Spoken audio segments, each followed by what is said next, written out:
Se rieron cuando los dejaron ali. Bajo el sol abrasador, en medio de una carretera vacía, los giros arrancaron el auto y dijeron la frase que marcaría todo. Vamos a ver si sobreviven solos.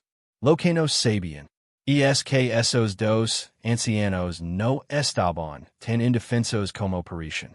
Que en su silencio había un secreto. Que en esas miradas cansadas se escondía una verdad capaz de destruir vidas. Y cuando los giros lo descubrieron, ya era demasiado tarde para pedir perdón. El sol caía sin piedad sobre el asfalto cuando el coche se detuvo en el borde de la carretera. No había casas, no había sombra, solo kilómetros de nada, y un silencio pesado que lo decía todo. En el asiento trasero, Manuel y Rosa, ambos cerca de los 70, se miraron confundidos, intentando entender por qué su hijo había frenado ali. Llegamos, dijo Julián, sin mirarlos. Rosa frunció el seno. Hijo, aquí no hay nada. Exacto, respondió él, bajando del coche. Manuel sintió un nudo en el estómago cuando vio a su hija clara salir del otro vehículo que lo seguía. Ella sonría, pero no era una sonrisa amable. Era fría, casi burlona. Veían las maletas, ordinó. No tenemos todo el día. Rosa empezó a temblar. Clara, cariño, dijiste que habíamos a tu casa. Que todo estaba arreglado. Clara soltó una risa corta, sin humor. Lo está. Para nosotros. Usted ya no encajan. El air se volvió irrespirable. Manuel intentó hablar, pero las palabras no salían. Julián abrió el maletero y tiró las viejas maletas al suelo sin cuidado. Una se abrió y la ropa cayó sobre el asfalto ardiente. Vamos a ver si sobreviven solos, dijo Julián, riéndose. Rosa cayó de rodillas al intentar recoger la ropa. El suelo quemaba.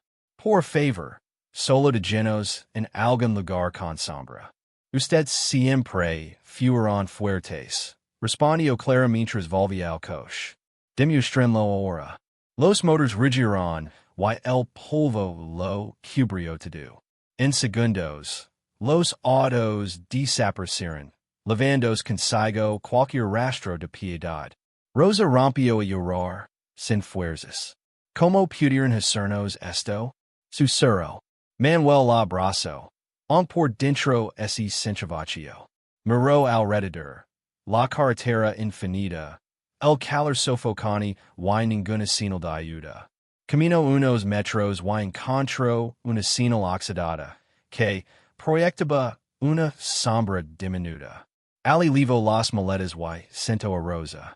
Alguien pasara. Minció, más para sí mismo que para ella. Mientras el tiempo avanzaba, y el sol parecía acercarse cada vez más. Manuel apretó el bolsillo de su camisa. Dentro había unos papeles viejos, doblados con cuidado. Papeles que sus hijos conocen, pero jamás entendieron. El tiempo pasó como una condena silenciosa. El sol seguía castigando sin descanso, y la pequeña sombra de la señal apenas alcanzaba para cubrir los hombres de Rosa. Sus labios estaban secos, su respiración irregular. Manuel, tengo miedo, susurró. Siento que no vamos a salir de aquí. Manuel tragó saliva. Él también lo sentía, pero no podía permitirse decirlo. Tranquila. Alguien vía parar. Siempre hay alguien bueno en el mundo. Pero las horas seguían avanzando. Algunos autos pasaban a toda velocidad. Manuel levantaba el brazo, pedía ayuda, gritaba. Nadie frenaba. Nadie miraba. Rosa comenzó a delirar. No debimos decirles nada, murmuró. ¿Decirles qué? Preguntó Manuel, preocupado. Ella lo miró con ojos cansados. Lo de los documentos. Lo de tu padre. Lo que en contrast, en el desván. Manuel Cerro los ojos con fuerza. Ese recuerdo lo atravieso como una cuchilla. Tres meses antes, cuando habían perdido la casa, había subido al viejo desván solo para recoger fotos antiguas.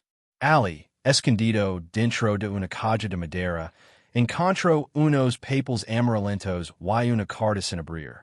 Papeles que hablaban de propiedades, de cuentas olvidadas, de un testamento que nadie sabía que existía. Se lo contó a los hijos, y todo cambió desde ese día. Ellos creyeron que teníamos dinero escondido, continuó Rosa. Pensaron que miníamos, que queríamos aprovecharlos. Manuel apretó los puños. Nunca entendieron. Nunca quisieron. El Mario comenzó a vencerlos cuando, finalmente, un camión viejo se detuvo unos metros más adelante.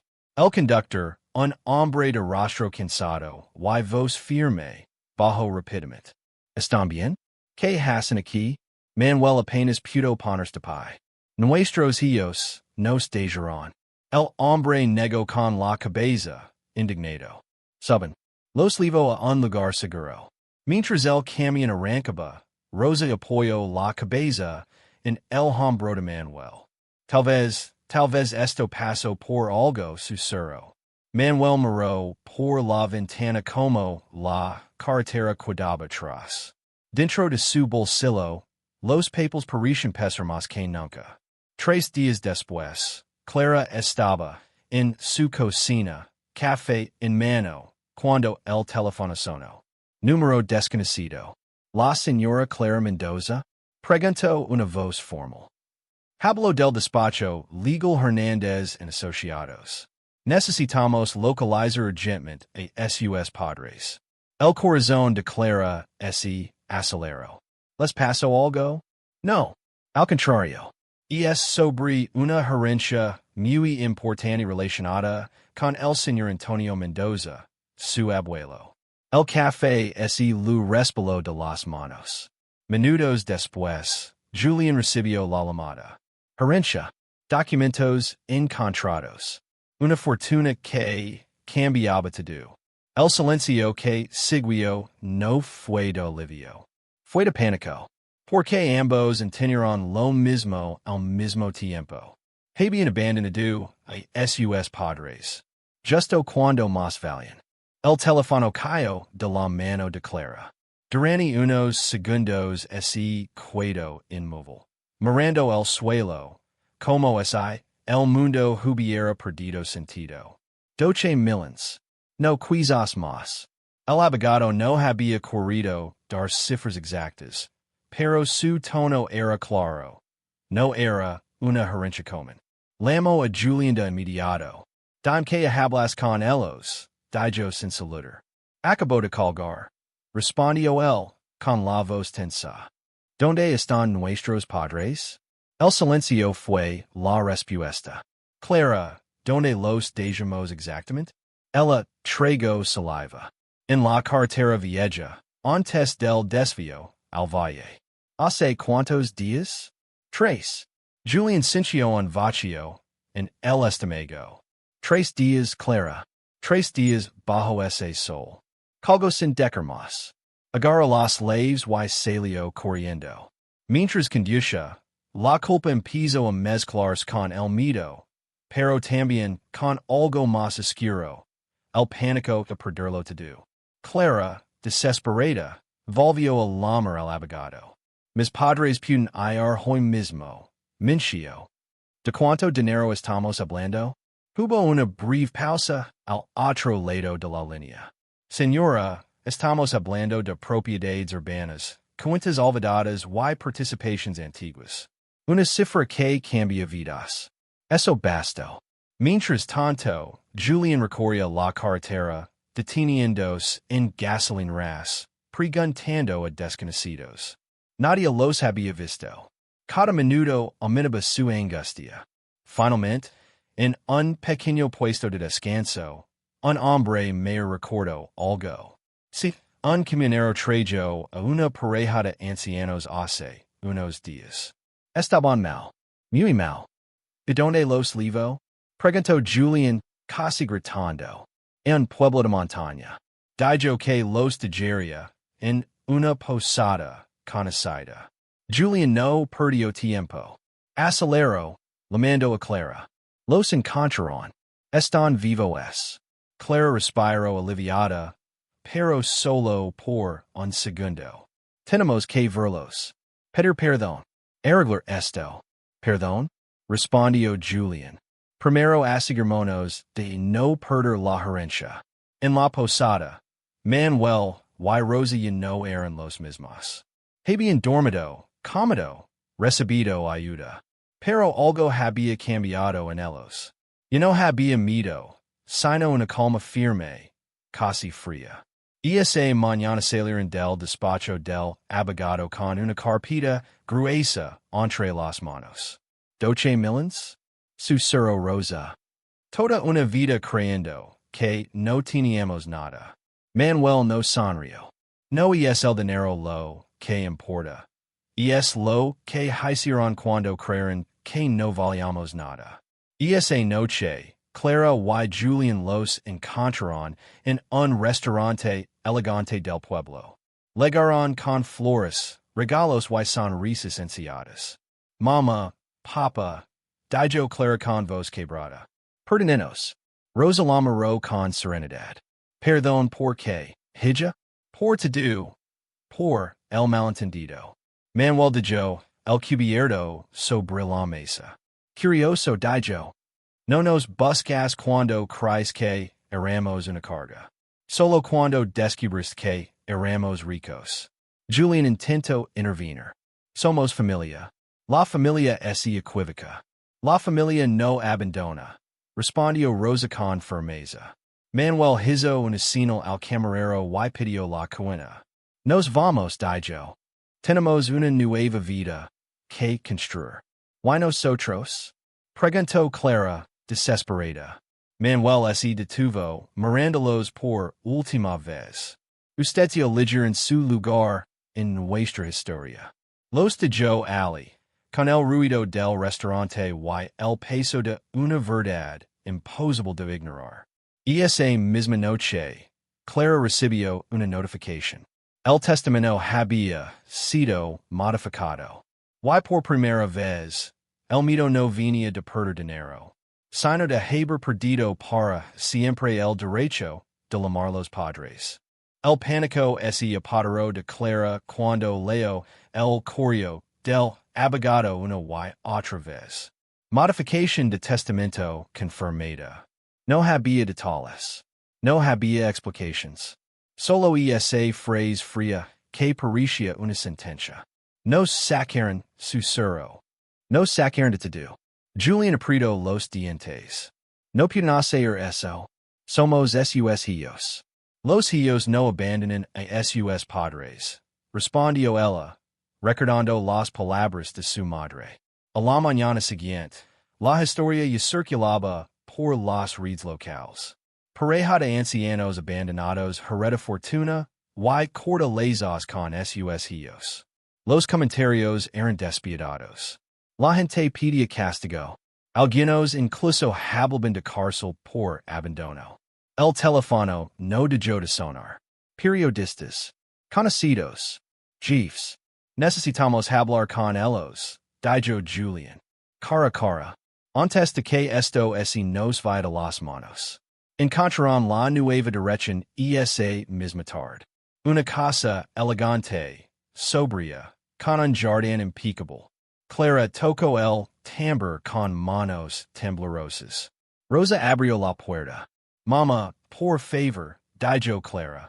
Solo 5 minutos. Dentro, Manuel los esperaba sentado, serios, con una carpeta sobre la mesa.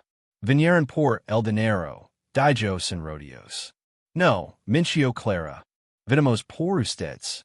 Manuel abrió la carpeta. Dentro había informes médicos.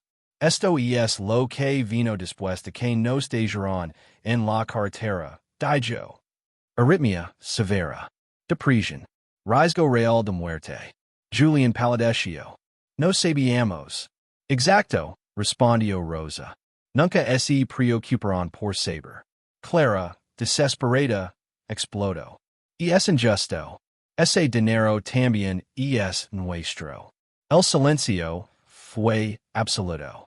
Ahí está la verdad. Dijo Manuel con voz firme. Nunca fue amor. Siempre fue interés. Clara respiró hondo y lanzó su última carta. Podemos denunciarlos. Revisar cada documento. Hacerles la vida imposible. Manuel se levantó lentamente. Si lo hacen, mostraremos al país entero estos informes. Y entonces todos sabrán que no solo nos abandonaron a padres enfermos. Rosa abrió la puerta. Ahora vayamos. Clara y Julián salieron derrotados. Afuera, Clara sintió por primera vez algo nuevo. No rabia, no miedo vergüenza. Esa noche, legó una última notificación legal. El testamento original contenía una cláusula secreta. Una cláusula escrita años atrás. Esperando exactamente este momento. La carta estaba sobre la mesa, amarillenta por el tiempo. Manuel la sostuvo con manos firmes. Aunque el contenido pasaba a más que cualquier gerencia. Clara y Julián permanecían sentados frente a él, en silencio, con el miedo reflejado en los ojos. Esta carta la escribió mi padre, dijo Manuel. 3 años antes de morir. Comenzó a leer. Si estás leyendo esto, hijo, y es porque tus propios hijos te han mostrado quién son cuando creen que no tienes valor. Clara rompió a llorar. Pasé mis últimos años observándolos. Vi como el amor se les apagaba cuando el dinero desaparecía. Por eso dejé todo preparado.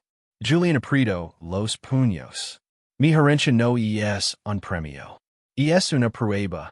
Y solo quien saben amar sin enter son dignos de recibirla. Manuel bajó la carta. El testamento dice que si nos abandonaban, todo pasaría exclusivamente a Rosa y a mí. Y así fue. Entonces, lo perdimos todo. Susurró Clara.